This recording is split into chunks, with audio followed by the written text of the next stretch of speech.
kita ngambil alternatif yang kedua seperti kita berhubungan dengan makhluk-makhluk goib, itu dianggapnya itu yang sah, yang diridoin. Padahal orang melakukan ritual lagi bukan lagi ke cahaya, malah ke makhluk lagi. Padahal dia sudah dilatih di dalam Ramadan itu untuk mencari cahaya-cahaya itu. Berpuasa itu hanya untuk Allah. Ya. Ya. Kalau saya mengikuti instruksi dia, berarti saya itu berpuasa untuk dia. Kodam itu tafsirannya menurut saya ya tidak ada lagi kecuali makhluk halus, bangsa jin.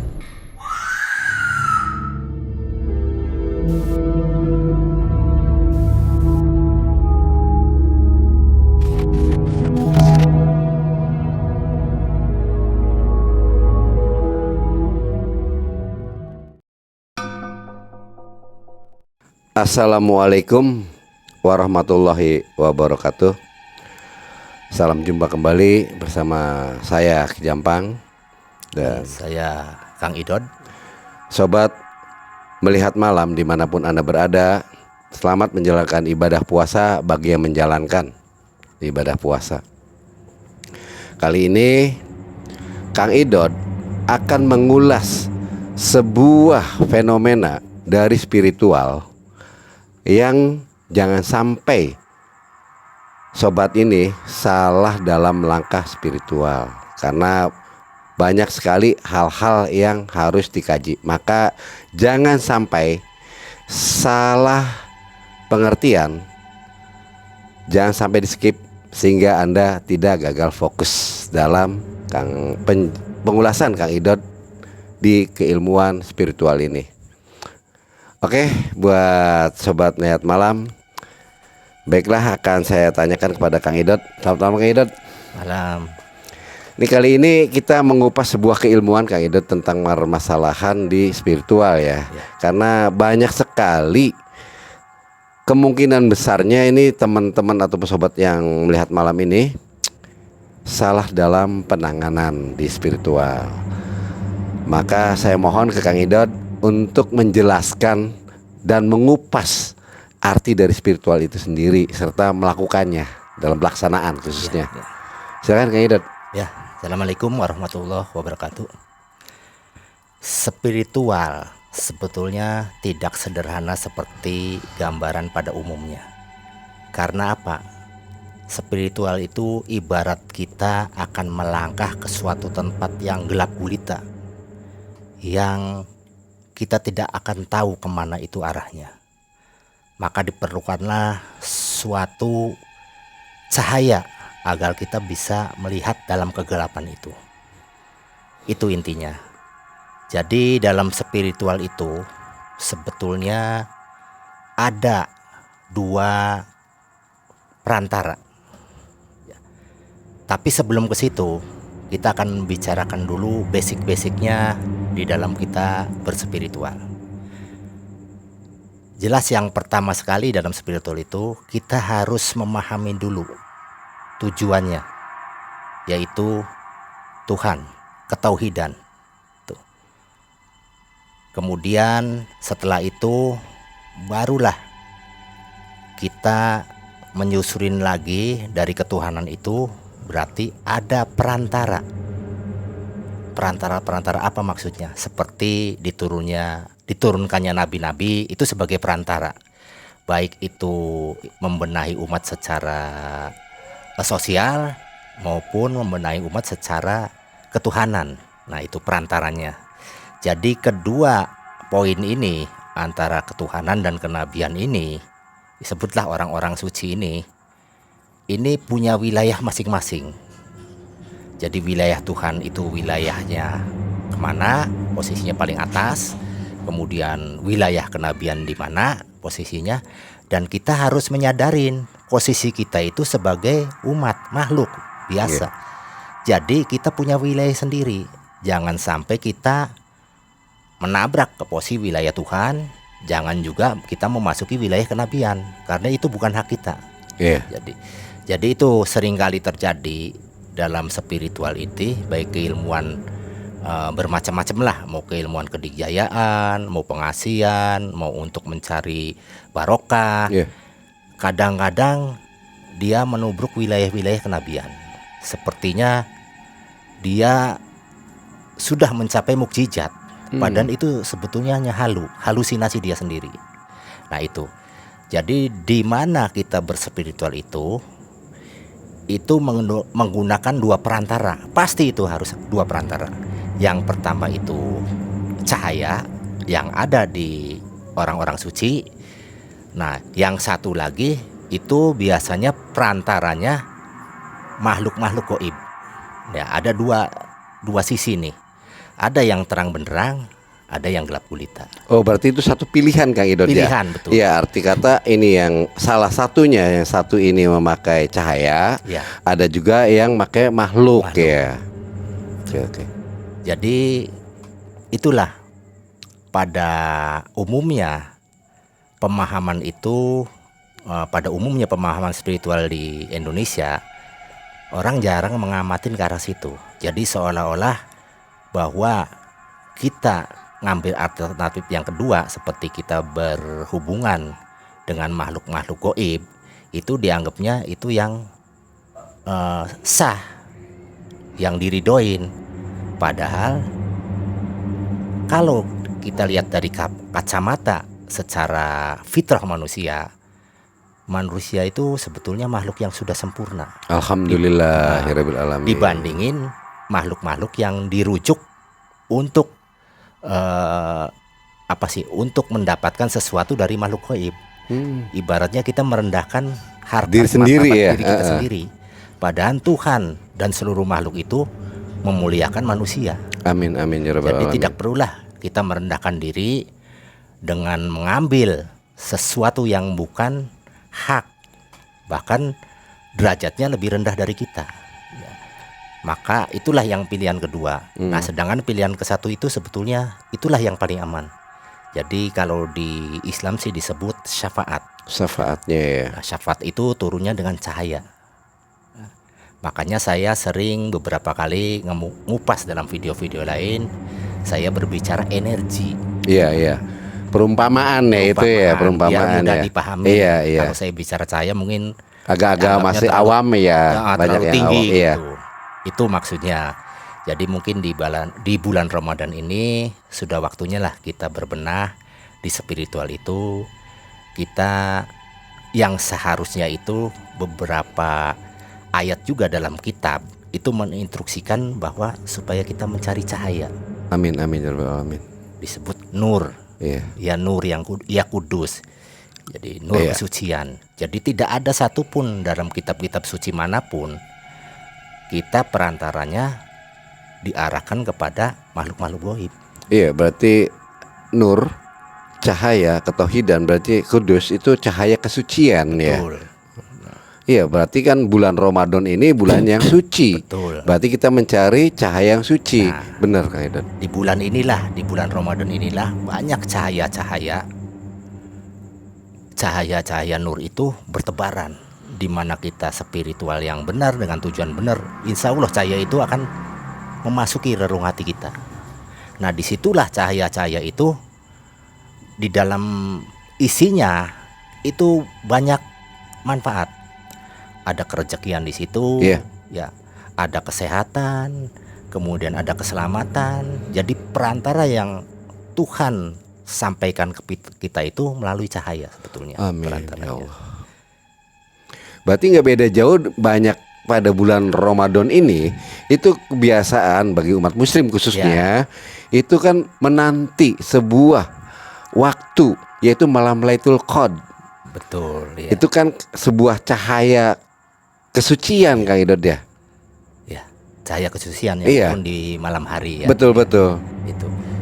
Makanya sudah menjadi tradisi di seluruh dunia di bulan Ramadan itu semua berbondong-bondong untuk istilahnya sih mencari cahaya-cahaya itu yang disebut Lailatul Qadar, Iya. sejenisnya lah ya. Banyak juga yang beritikaf Kang Idot ya.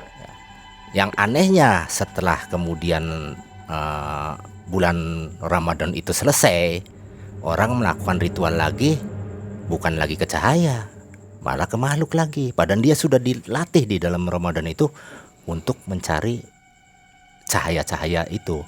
Karena cahaya itu suatu simbol. Dalam berbagai bahasa, cahaya itu dianggap bahwa itu alat penerangan. Di mana kita ada di dalam kegelapan, maka cahaya itulah yang menerangin. Disebut juga dalam istilah lain itu jalan lurus. Alhamdulillah. Kenapa? Kalau cahaya disenterkan pasti lurus. Iya. Nah, itu jalan lurus. Ada istilah lagi bahwa cahaya itu disebut jalan kebenaran. Gitu. Jadi beberapa tafsiran artian dari cahaya itu semuanya nilainya positif. Iya. Kebaikan semua. Jadi itulah di spiritual yang paling aman itu kita perantara dengan cahaya. Itu. Nah, ini Kang Idut. Maaf sebelumnya Pak Iya. Kang Idut. Oke sobat, lihat malam dimanapun Anda berada, saya ingin menanyakan ke Kang Idut, pengalaman spiritualnya Kang Idut, apakah pernah merasakan hal yang boleh dikatakan tadi Kang Idut rasakan di dalam mengulpas tentang cahaya itu Kang Idut? Ya. Jadi begini, Kang Jampang. Pada saat orang itu melakukan spiritual, apapun spiritualnya, apapun permohonannya, memang itu disarankan oleh Tuhan itu memintalah kepadaku, apapun itu. Nah, permasalahannya dalam benak pikiran setiap spiritual itu tujuannya bukan Tuhan biasanya. Oh, lari keinginan sendiri ya istilahnya bukan Tuhan, ya. Menurut saya. Kayak saya pengen minta rezeki nih, boleh kata dagang laris gitu kan, banyak yang seperti itu ya. Karena apa? Yang dia jalanin ke tempat-tempat yang bukan tempatnya Tuhan. Masya Allah. Seperti makam-makam, Iya. macam-macamnya bukan. Berarti walaupun pikiran Tuhan, tapi langkah dia ke arah ke sana. Iya.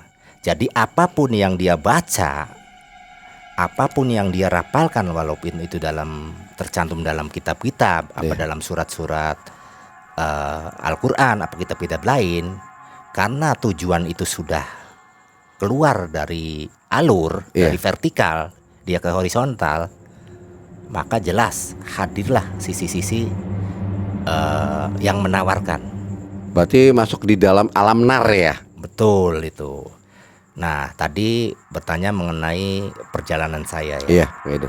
Pernah kurang lebih sekitar, kalau nggak salah ya, tahun 2003 ya. Pada saat itu saya berzikir, mempunyai zikiran yang diberikan oleh leluhur saya, mbah saya, karena dia juga seorang figur tarekot. Nah, saya kemudian melakukan zikiran-zikiran yang intens, yang banyak dan lama waktu itu. Tapi tujuan saya hanya mengharapkan ridho Allah. Amin. Setelah kemudian saya melakukan ritual dengan persyaratan-persyaratan yang sudah diarahkan oleh mbah saya, termasuk saya harus bersuci ya. Kemudian saya harus melakukan sholat sunnah, di samping sholat wajib. Kemudian cara duduk, supaya pada saat kita berzikir yang memerlukan waktu yang panjang, itu posisi badan tidak sakit, tidak bongkok, jadi tegap. Ada tata caranya juga ya kan. Dan di samping itu juga sima tuh maksudnya duduk diam tanpa gerak. Itu kunci untuk memasuki wilayah transenden. Maksudnya transenden di mana kita fisik awalnya kita berzikir dengan posisi yang lama dan intens dalam suatu fase tertentu. Nah, karena mungkin ya kondisi konsentrasi kehikmatan yang tinggi, akhirnya kita lupa akan diri kita. Hilanglah tubuh kita hingga sepertinya kita keluar. Nah, itu disebut istilah saya itu transenden. Nah, pada saat saya transenden, maka di depan hadirlah seseorang. Kaget saya juga waktu itu. Dia menyatakan dirinya sebagai seorang aulia, dengan sorban, jubah seperti layaknya orang-orang yang Dimuliakan ya. dimuliakan. Saya masih ingat waktu itu, saya masih dalam posisi berzikir, tapi seolah-olah saya itu berhadapan dengan dia. Nah, dia berkata kepada saya dalam bahasa yang halus, jelas. Orangnya juga cakep, ganteng, dengan sorban terikat berwarna hijau, ya. Kemudian bajunya hitam, berlapis hijau juga, Ya. tinggi, besar. Menurut saya ini orangnya cukup ganteng juga. Gagah ya. Gagah. Gitu.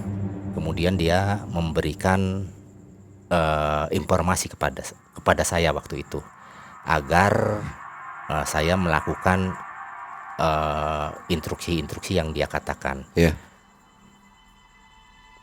Bahasanya seperti itu. Bahasanya singkat sih sebetulnya. Dia cuma menyarankan, puasalah kamu 3 hari. Untuk apa gitu? Saya waktu itu tidak berpikir panjang, cuma saya aneh. Langsung terbesit dalam pikiran saya dan hati saya, ya, ada pikiran di akal sehat saya untuk menerima. Oh. Karena ya tadi, untuk apa? Iya. Nah, ada rasa penasaran. Tapi hal di batin itu tidak bisa dibohongin. Dia tidak mau. Jadi ada pertentangan Iya. antara pikiran dan hati saya. Lalu saya spontanitas, mulut belum terucap, tapi batin saya, hati saya sudah mengatakan tidak. Langsung menolaknya Ya, spontanitas bilangnya, itu ya. Bilangnya tidak. Iya. Saya juga aneh. Saya belum juga berproses untuk menanyakan apa, dia sudah berkata tidak. Akhirnya selang kurang lebih 5 menit dia menghilang. Saya melakukan ritual selanjutnya. Ya, Sampai ya. selesai terang istilahnya sih. Nah, besok harinya baru saya berpikir, kok saya tidak mau? Kenapa? Padahal waktu itu saya tidak tahu cara menyikapi yang benar. Iya, iya. Apakah ini saya harus menerima karena wejangannya baik, Iya. menyuruh saya berpuasa 3 hari. Nah, satu sisi ya dengan wejangan baik, satu sisi batin saya menolak. Ini ada apa?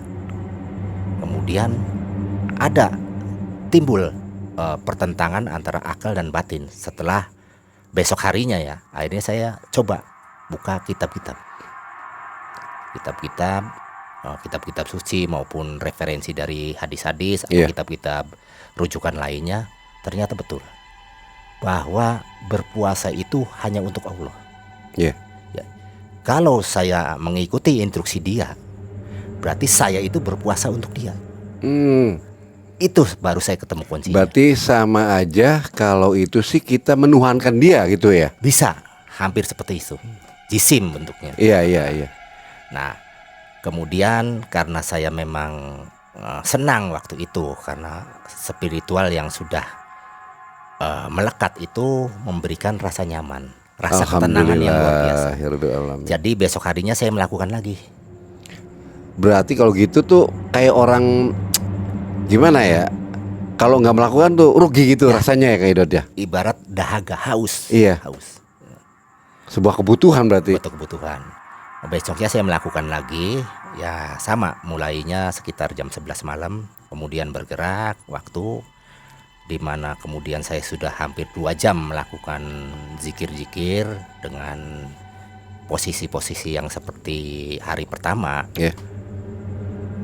Orang yang kemarin, yang hari pertama datang lagi, persis orangnya sama.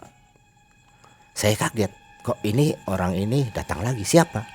Saya juga nggak tahu, karena tidak ada keinginan saya seperti pun untuk berkomunikasi. Iya. Dan tidak juga untuk melakukan interaksi, karena apa? Saya sedang zikir menuju Tuhan. Iya. Gitu. Nah, yang menjadi keanehan lagi, dia memberikan wejangan lagi kepada saya. Berarti 2 kali ya. 2 kali. Pertama ketemu beri wejangan Ya. ataupun suatu informasi. Informasi. Kedua pun sama ini. Sama. Bahkan yang hari keduanya dia menginstruksikan kepada saya agar saya berpuasa 2 hari saja. Kalau yang hari pertama itu 3 hari, Yang ini 2 hari, sepertinya turun 1 hari. Iya, ada satu apa keringanan ya Iya, macamnya diskon, ya. diskon. Iya, iya. Oke, Kang Idot, minum dulu Kang Idot. Oke. Aduh. Biar seru lah. Ceritanya biar enak. Ayo ngopi, sobat melihat malam. Alhamdulillah. Kembali tadi saya lanjutkan cerita yang Iya. tadi. Setelah saya mendengar suruh berpuasa 2 hari, ya kembali karena saya akal sudah memahamin bukti-bukti daripada kitab-kitab yang saya baca, Iya. maupun hadis-hadis maupun kitab rujukan lainnya. Karena berpuasa itu hanya untuk Allah, bukan untuk yang lain. Saya menolak. Bahkan menolak lebih tegas Iya. daripada hari yang Pertama itu ya. waktu ketemu itu ya. Saya nolak. Dan demikian juga seperti hari pertama. Sesaat setelah saya menolak, dia menghilang. Setelah menolak dia meninggalkan menghilang segitu saja. Ya. Hmm. Dan saya kembali melanjutkan zikiran gitu hingga malam hari lah, hingga tengah malam. Nah itu. Nah setelah hari kedua, besoknya saya berzikir lagi. Di hari ketiga Melanjutkan lagi itu melanjutkan ya. lagi karena memang itu bagian dari saya sih ya, dari kehidupan saya. Sama kurang lebih 1 jam lah, dimana saya mau kondisi posisi sudah lama berzikir inten, posisi datang lagi orang yang sama. Subhanallah. Dan yang lebih aneh lagi ini, dia menganjurkan saya agar berpuasa 1 hari saja. Diskon lagi nih, keringanan lagi, bingung Betul itu, saya. ya. Ini cerita terjadi pada diri saya. Dia bicara 1 hari saja. Tetap saya menolak. Nah, di mana kemudian saya menolak, dia menunjukkan reaksi yang agak kurang senang sama saya. Marah dia. Kalau ditampakin kemarahannya, saya tidak terlihat dalam mimik mukanya ya. Iya. Tapi hawanya terlihat. Hawa di benturan di saya terasa seperti Getaran-getarannya ada- yang ada enggak tangannya. bener marah gitu Iya. ya macamnya ya. Jadi terpaksa saya dengan membaca zikir yang saya lakukan waktu itu, kemudian saya mengarahkan kepada dia, ditujukan kepada dia dan minta ridho Allah. Saya lempar energi hasil zikir saya ini kepada dia. Ternyata kaget. Dia terhempas seperti menumbuk tembok yang di belakang. Buas gitu. Astagfirullahaladzim.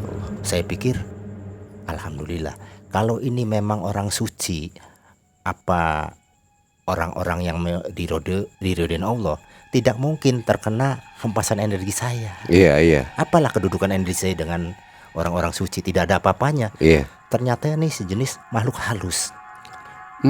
Berarti dia secara tidak langsung tuh ingin membelokkan arah ritualnya dari spiritualnya Kang Idot ini. Betul, sepertinya Bujuk itu. rayunya dia. Ya, Ibarat kalau sekarang sih ilmu marketingnya Kang Idot ya.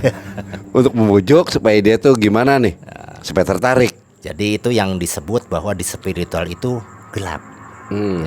Kalau saya waktu itu melakukan informasi dia, Iya. karena ada bacaan-bacaan Allah ya, Iya. maka saya menganggap diri dia Allah, apa Tuhan. Iya, iya. Tuh, itu untung saya terhindar daripada kesyirikan. Alhamdulillahirrahmanirrahim. Jadi ada istilah pepatah dari orang-orang spiritual salaf berkata, orang berspiritual itu ibarat jalan di tepi jurang. Jadi kalau salah sedikit, maka dia tergelincir, jatuh. Maka itu perlulah kita memahamin mana tujuan kita, yaitu Tuhan atau Allah ya.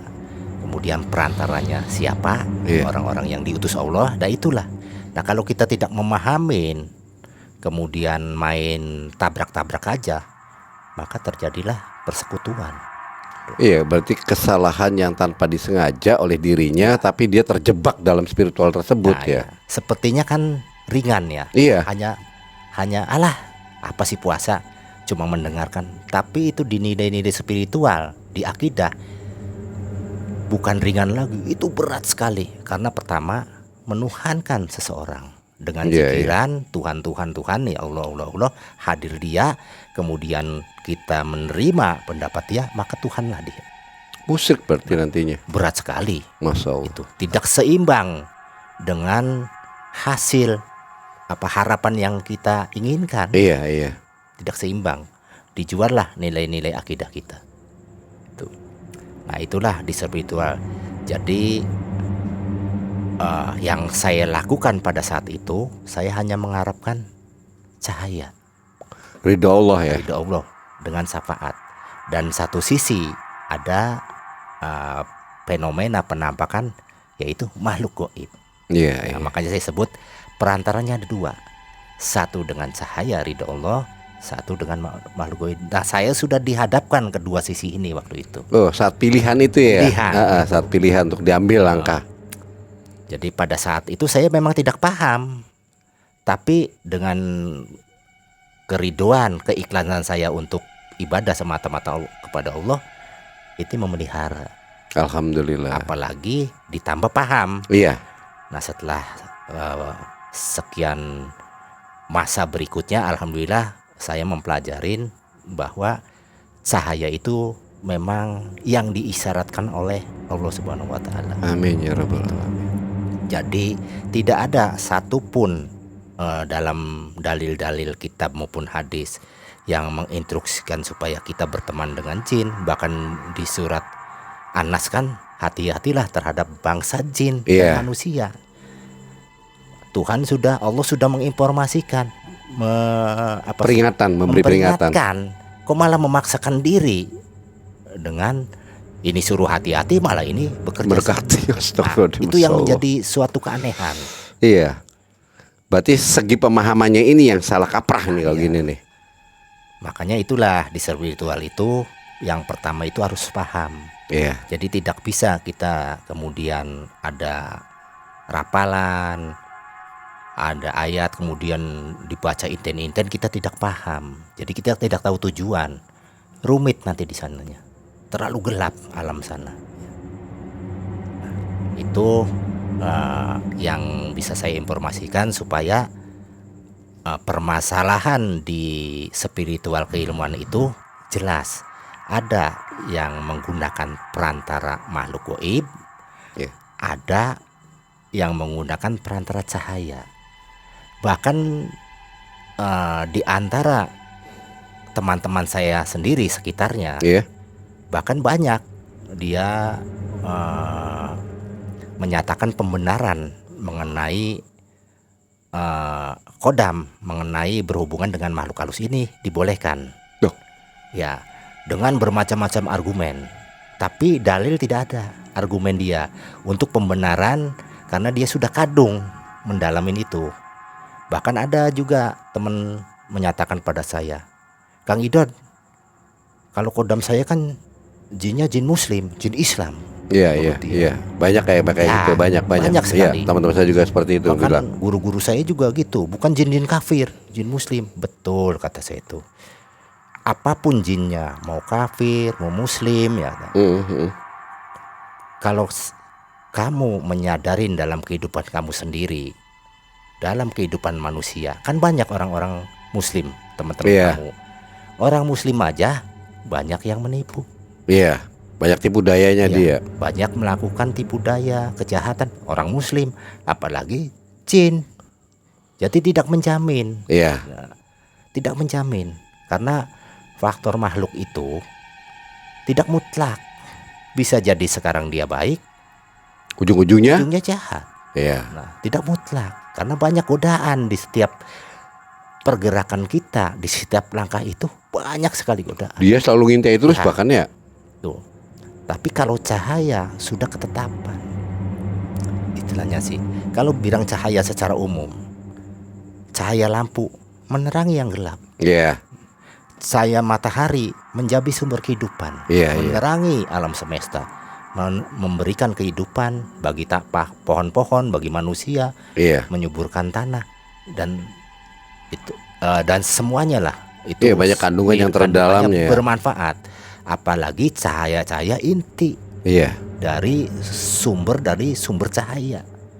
Tuh, ada cahaya ketuhanan, ada cahaya kenabian, di mana cahaya ketuhanan itu direfleksikan, diserahkan kepada utusannya, yaitu kenabian, makanya menjadilah cahaya kenabian. Iya, iya. Nah, di mana cahaya kenabian itu menjadi rahmatan lil alamin Alhamdulillah. secara spiritual ya, Iya. menjadi rahmat. Karena kalau saya mengulas kembali keberadaan asal mula cahaya dalam kitab-kitab Al-Quran maupun kitab-kitab hadis, bahwa seluruh alam semesta itu tercipta karena cahaya. Dari nur itu ya. Ya, semua terciptakan cahaya. Jadi cahaya matahari ternyata berguna, apalagi cahaya asal muasal dari ciptaan semesta. Itu lebih sempurna sekali Kang Idon. Itu ada dalam diri Nabi Muhammad. Amin, amin. Makanya disebut perantara cahaya itu disebut syafaat. Syafaatnya. Nah, itu jarang orang memahami secara utuh. Kalau kita berhubungan dengan Rasul, kemudian melakukan spiritual yang Rasul sudah gariskan, Iya. maka syafaat Rasul itu akan turun. Amin. Ya, ada kuncinya di sholawat. Allahumma sholli ala Sayyidina Muhammad wa ala ali Sayyidina Muhammad. Apa Allahumma sholli ala Muhammad Wa ali Muhammad. Itu kuncinya. Iya. Itu kunci spiritual. Karena apa? Semua tarekot, apapun tarekotnya, mau Naksabandia, mau Qadariyah, mau Syatariyah, maupun pasti dia menggunakan sholawat. Iya, kunci utama ya. Nah, itu karena itu pintu untuk masuknya ke cahaya-cahaya kenabian. Berarti sholawat itu adalah password utama Kang Idon ya. Betul ya, istilahnya si kunci. Iya. Di samping pengakuan menjadi umat Nabi, Iya. dan kita juga mencari syafaat. Iya. Karena dalam beberapa hadis yang saya sadur dari Bukhari apa Muslim, Iya. itu disebutkan, itu janji Rasul sendiri, barang siapa bersolawat kepadaku, Iya. akan aku balas 10 kebaikan. Satu sholat 10 kebaikan. Masya Allah. Nah, di dalam 10 kebaikan itu apa? Ada dunia, ada akhirat. Ada rezeki, ada keselamatan, ada kesehatan, semua ada di situ. Komplit berarti. Komplit sebetulnya. Itu yang digariskan oleh ajaran. Rasulullah. Ya. Jadi kenapa kita ngambil alternatif yang lain? Nah, itu yang mungkin merasa Muslim ya. Iya. Mungkin yang tidak Muslim mungkin hal-hal Beda yang lagi, beda ya. lagi, ya. Tuh. Jadi hal yang sangat berseberangan, di mana kita membaca sholawat, kemudian kita mengandalkan makhluk jin. Iya. Nah, ini mana kontribusinya? Mana alur yang cocoknya? Ini berseberangan. Iya, bertolak belakang Nah, itu nggak bertolak mungkin belakang. ketemu. Karena dari arti aja bermasalah. Iya. Kalau sholawat itu artinya kan, saya salam, artinya salam. Salam sejahtera kepada Rasul dan keluarganya. Allahumma sholli ala Muhammad Wa Salam. ali Muhammad. wa dan keluarga Muhammad. Iya. Nah, ini yang jarang dipahami, siapa keluarga Muhammad itu. Nah, lebih afdol lagi kalau kita membaca sholawat secara utuh, ya kita juga harus tahu artinya secara utuh. Iya. Biar dalam spiritual kita, dalam zikir kita itu 100% kita membaca dan kita tahu artinya. Nah, kalau tidak tahu, Ya bingung nggak itu? nanti bentuknya mantra. Iya, iya. Maka hadirlah sesosok yang lain. Gitu. Karena apa? Sholawat itu sebetulnya sudah familiar di kalangan kaum muslimin, apapun jalurnya. Karena apa? Dia dibaca pada saat sholat.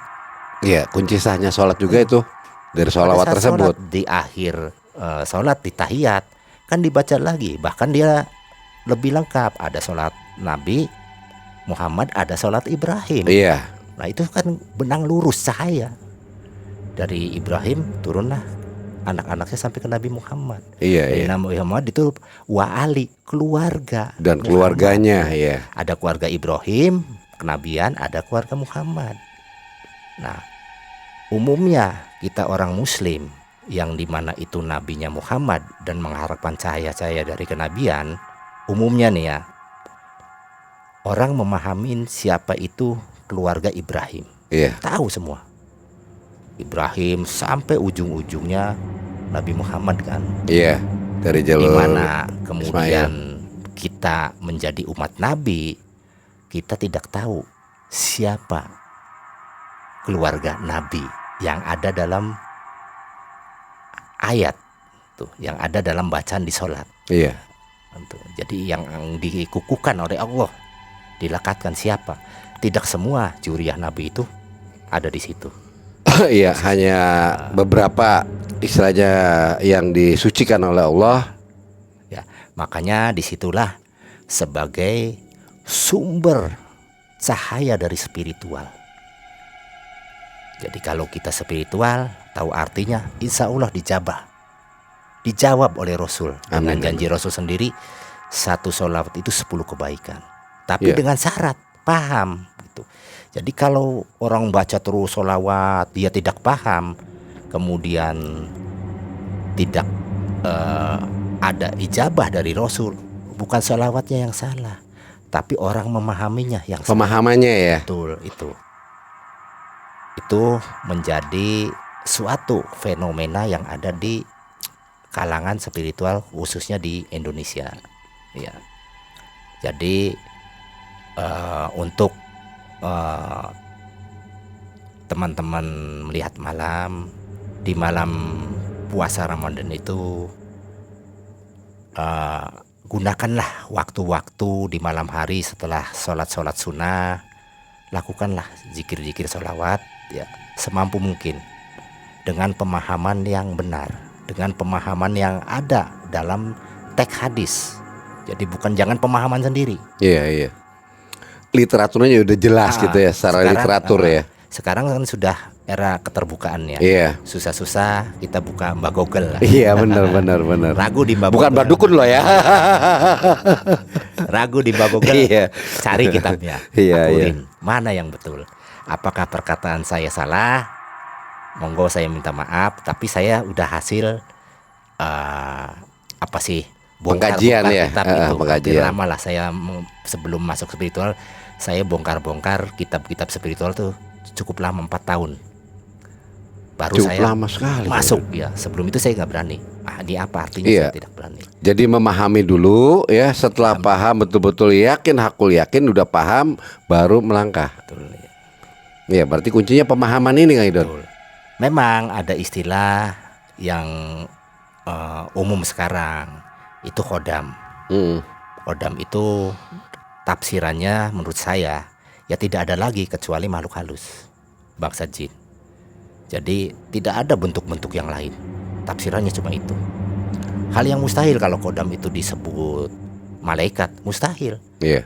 Malaikat bukan bisa disuruh-suruh kita, malaikat itu pesuruh Allah, bukan pesuruh manusia. Iya. Jadi tidak ada kata lain bahwa khodam itu bangsa jin. Nah, bisa jadi dalam kehidupan sehari-hari orang mempunyai jin. Iya. Sebenarnya bukan mempunyai, ada jin yang mengikuti. Harus dibedakan ya. Iya, iya. Kalau orang mencari sekutu dengan beberapa ritual, kemudian terjadi persekutuan, kemudian jin itu ngikut ya. Iya. Nah itu berarti persekutuan. Tapi ada sebagian orang ya, dia tidak mengerti apa-apa. Dia hanya berzikir, kemudian ada Yang ikut. jin yang ikut. Itu tidak salah. Kemungkinan jin itu muslim, senang, dia mau belajar kepada orang tersebut, Iya. ya, dia ngikutin. Nah orangnya tidak tahu gitu. Tidak masalah kalau begitu, tidak masalah. Kayaknya lebih menarik lagi ya, Idot. Mungkin season lain ya, Kang Idot akan menjabarkan tentang permasalahan alam khodam dengan alam jin ya. Iya. Biar istilahnya jangan ada sedikit ataupun permasalahan dari kesalahan pemahaman sobat-sobat kita di melihat malam ini. Betul. Karena ini satu keilmuan yang kita istilahnya tuh al-alimu bila amalin, hasadarim bila samar. Kita perbanyaklah beramal apabila kita memiliki ilmu. Kalau kita tidak dituangkan atau diamalkan, sama aja seperti pohon yang tak berbuah. Betul ya, ya. Di bulan Ramadan ini otomatis kita sendiri akan berbagi banyak hal tentang sedekah. Sedekah kan beda-beda Kang Idut, berupa ilmu, berupa materi, tenaga, pikiran, dan waktu. Baik Sobat Melihat Malam, bukan apa-apa karena waktu juga, tampaknya saya akhiri dulu pertemuan dan pengulasan tentang nur, khususnya dalam sisi spiritual untuk dikaji tadi oleh Kang Idot, biar jangan gagal paham. Untuk kalian Sobat Melihat Malam dimanapun Anda berada, nanti sesinya yang berikutnya Kang Idot akan mengupas tentang perewangan, jin, dan alam khodam. Untuk Sobat Melihat Malam, mungkin saya akhiri dulu Kang Idot ya. Ya. Wabil taufik wal hidayah. Wassalamualaikum warahmatullahi wabarakatuh.